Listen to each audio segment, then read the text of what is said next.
खुदावंद यीशु मसीह की सलामती आपके साथ हो। आज 6 अक्टूबर 2022 है।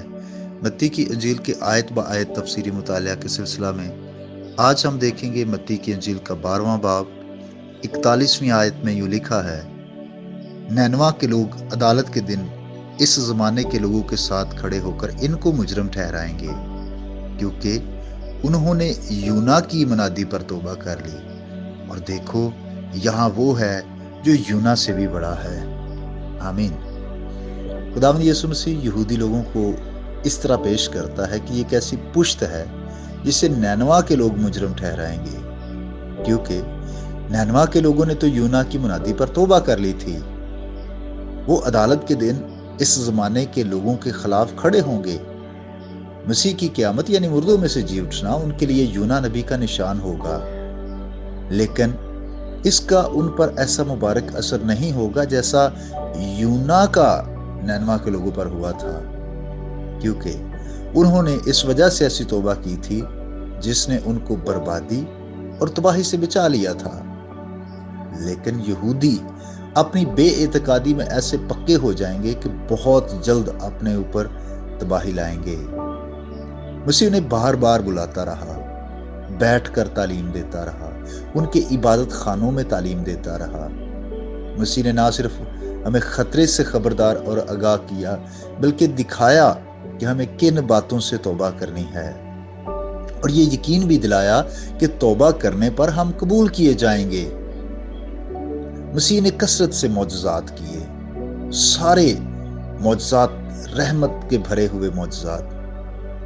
नैनवा के लोगों ने यूना की मुनादी पर तौबा कर ली थी, लेकिन यहूदियों पर मसीह की मुनादी का कुछ असर ना हुआ। मसीह खुदावंद कह रहे हैं यहां तो वो है जो यूना से बड़ा है, लेकिन इसके बावजूद उन्होंने तौबा नहीं की। आज भी बहुत सारे लोगों के पास कलाम को सुनने और सीखने के वसाइल मौजूद होने के बावजूद वो तौबा नहीं करते, वो खुदा की तरफ रुजू नहीं लाते। इसलिए अजीज भाई और बहनों, हमें खुदावंद के पास आना और तौबा करना है। खुदा आपके साथ हो। आइए हम दुआ करें। अकादरे मुतलिक खुदा बाप, मैं यीशु मसीह के नाम से तेरी शुक्रगुजारी करता हूँ आज की इस नई सुबह के लिए कि एक और दिन तूने हमें बख्श दिया। मेरी दुआ है खुदा, हर वो शख्स जो अभी तक गुनाह की हालत में है उसकी तौबा तक नौबत पहुंचे। हम जो तेरे कलाम को सुन रहे हैं, हमें फजल दे कि हम गुनाहगारों को तेरे पास ला सके। ऐ खुदा, अगर हमारे खानदानों में कोई अभी ऐसा है जिसने तौबा नहीं की, तो ऐ खुदा मेरी दुआ है कि उन तमाम अफराद पर, उन तमाम भाइयों और बहनों पर तेरा फजल हो, तेरी नजर करम चाहते हैं। ऐ प्यारे आसमानी बाप, मैं खास तौर पर बीमारों के लिए दुआ करता हूँ। खुदा बाप उन्हें सेहत दे। जितनी भी दुआएं दरखास्तें मुझ तक पहुंची हैं, इज्तिमाई तौर पर सब के लिए नाम बनाम तेरी बरकत चाहता। जो किसी और मुसीबत, दुख या तकलीफ में है, खुदा उनकी भी मदद फरमा।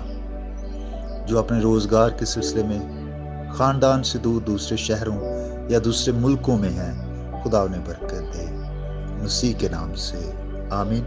मेरा नाम पास्टर बिशारत है और ये पैगाम आपको इवेंजेलिकल चर्च अड्डा की तरफ से भेजा गया। अब तक हमारा चैनल सब्सक्राइब नहीं किया तो अभी सब्सक्राइब करें और बेल आइकॉन को क्लिक करके हमारी लेटेस्ट वीडियोस के बारे में अपडेट जानें।